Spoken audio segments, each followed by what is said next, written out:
آیا د رشیا او د یوکرین جنگ په یو نوې موړ روان دی؟ د ټرمپ لیټیسټ سټیټمنټس He gave you through I this said, thank stupid you. president $350 billion. You If you made didn't us- have our military equipment, this war would have been over in 2 weeks. او په یوکرین باندې زیاتیدونکي پریشر. People have been dying on the contact line. Nobody stopped him. آیا دا دواړه ممالک به یو بل سره د امن طرف ته لاړ شي، یو بل سره به یو پیس اګریمنټ ساين کی، او کنه دا جنگ به نورم شدید شي؟ راځي چې په دې موضوع باندې یو تفصیلی بحث وکړو.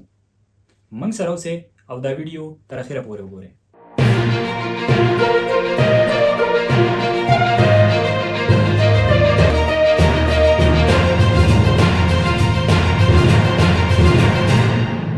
په 2010 کې په یوکرین کې یو اورنج ریولوشن راغی او پرو ماسکو گورنمنت کم چې د رشیا حامیو او داغي لیډر وکټر یانوکوویچ داغه گورنمنت ختم شو او داغي په ځای یو پرو ویسټرن گورنمنت انسټال شو. یو انټرم پریزیډنټ الیکساندر راغی او داغه گورنمنت د فبرवरी 2014 نه د جون 2014 پورې داغي نه بعد الیکشنز وشو او پیټرو پوروشینکو د یوکرین پریزیډنټ الیکټ شو په جون 2014 کې او هغه یوکرین نور هم د ویسٹ د یورپین یونین او د نیټو طرف ته نږدې بوتو. د دې په جواب کې رشیا په کریمیا باندې حمله وکړه او د وارم واټر سپورټ سیواستوپل یعنی بحری اډا پاغي باندې قبضه وکړه او الته کې خپل ټروپس موبلایز کړل. په 2015 کې د جنگ بندې لپاره یو سیز فایر ډیل چې هغه ته مینس اګریمنٹ ویل کیږي هغه ساين شو، خو بیا هم د رشیا او د یوکرین په منځ کې جنگ بند نشو. د دې جنگ د فیوچر د کتونه مخکې اول به موږ دا وګورو چې یوکرین د رشیا لپاره ولې اهم دی. د رشیا په یوکرین کې جیو اکونومیک، جیو پولیټیکل او جیو سټریټیجیک انټرست دي.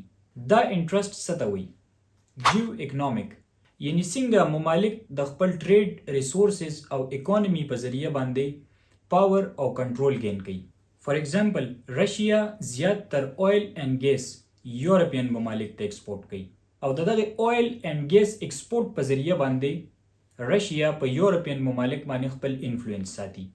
دا دی جیو اکونومیک انټرست. جیو پولیټیکل انټرست یعنی ممالک د خپل پالیټکس او د پاور په ذریعہ باندې په نور ممالک باندې کنټرول ساتي.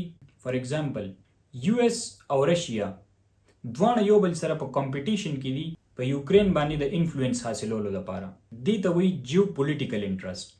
جیو سټریټیجیک انټرست یعنی څنګه ممالک د ملټری پالیسیز او د سکیورټي سټریټیجیز په وجه باندې خپل انفلوئنس ایکسپاند کوي او پاور او کنټرول گین کوي. فار ایگزامپل د رشیا په کریمیا باندې حمله او وارم واټرز ته ایکسس، دا دی جیو سټریټیجیک انټرست. نو د رشیا په یوکرین کې دا درې واړه انټرست دي: جیو اکونومیک، جیو پولیټیکل او جیو سټریټیجیک. د ایریا په لحاظ سره رشیا د دنیا لارجسٹ ملک دی او دا په دوو کانټیننټس کې ډیوایډ شوی ده، په یورپ کې او په ایشیا کې. یو طرف ته ویسټرن پارت چې کوم یورپین ممالک سره نږدې دی او بل طرف ته ایسټرن پارت چې کوم ایشین ممالک سره نږدې دی. د رشیا چې کوم ویسټرن پارت دی هغه ډیر زیات ډیولپ دی. الته کې ټیکنالوژیکل، ساينټیفیک او انډستریل سیکټرز دي، بانکینګ سیکټرز دي.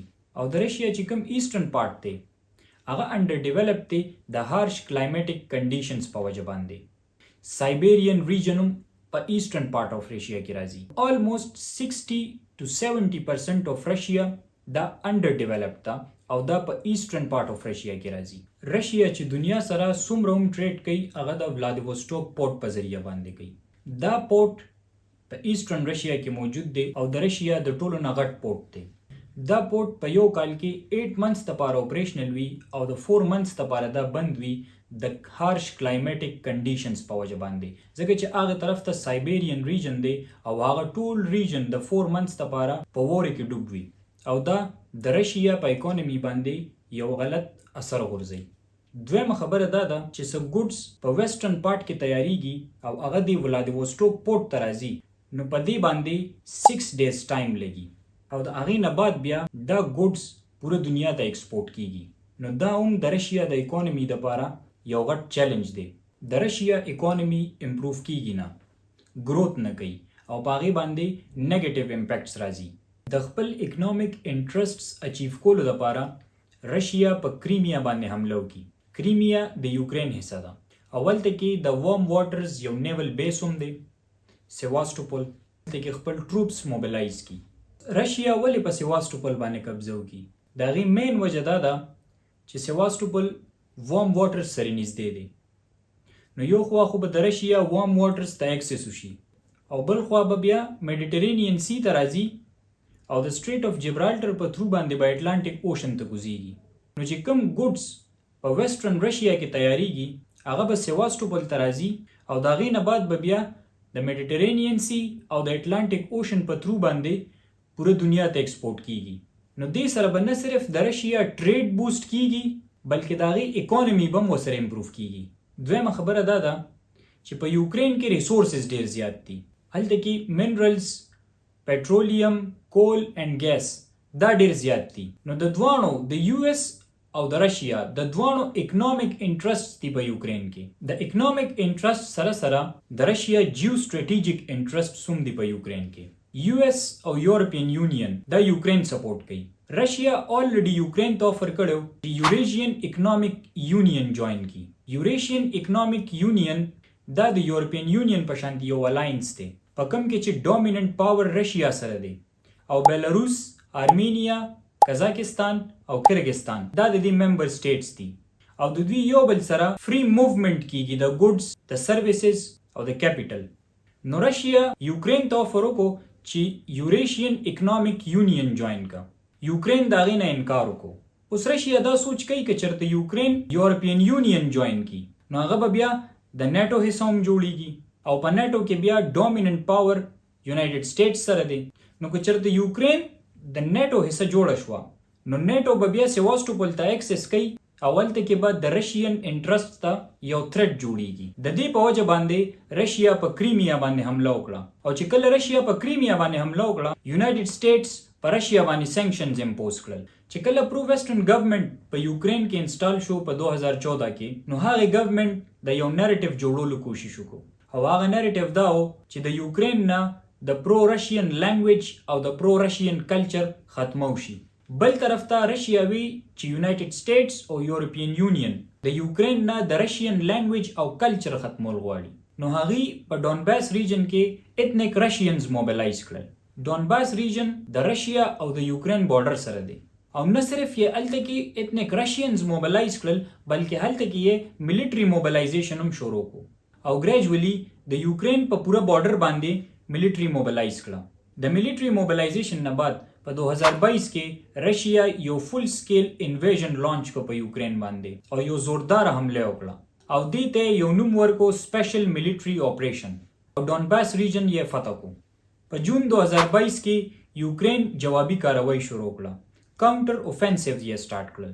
په جنوري 2023 کې ویسټرن ممالک یونایټډ سټیټس او جرمني د ټولو ټانکس او ملیټري ایډ ولېږل یوکرین ته. په سپتمبر 2023 کې رشیا خپل ډیفنسیو پوزیشن زیات کو ځکه چې یوکرین دا کوشش کو چې کم ایریاز رشیا کیپچر کړي دي چې هغه یوکرین واپس ریګین کی. خو په جنوري 2024 کې رشیا د یوکرین په 20% ایریا باندې قبضه وکړه.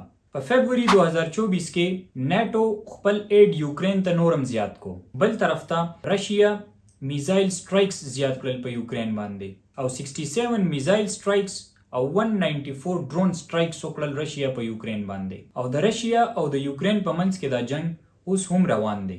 د دې جنگ فیوچر بسوي.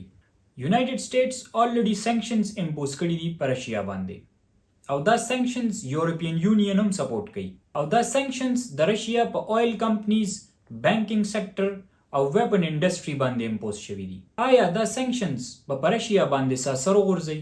بل طرف ته د رشیا سټرونګ ریلیشنز دي چاینا سره، ترکی سره، ایران سره، پاکستان سره او نور میډل ایسټرن ممالک سره او په انټرنیشنل پالیټکس کې هر یو سټیټ د خپل انټرست اچیو کولو کوشش کوي. نو دا سټیټس به کله هم خپل اکنامک ریلیشنز ختم نه کړي رشیا سره. د یو ایس پریزیډنټ او د یوکرین پریزیډنټ په درمیان کې یو ریسنټ میټینګ شوی دی او هغه د رشیا یوکرین وار د سچویشن نورم کمپلیکیټ کړی دی. د یو ایس پریزیډنټ ډونالډ ټرمپ په هغه میټینګ کې یو سټیټمنټ دی چې یوکرین سره د یو ایس ملیټري اکوپمنٹ او ملیټري ایډ نو دا جنگ به په 2 هفتو کې ختمو. مطلب دا چې رشیا به په within 2 weeks کې یوکرین کیپچر کړو.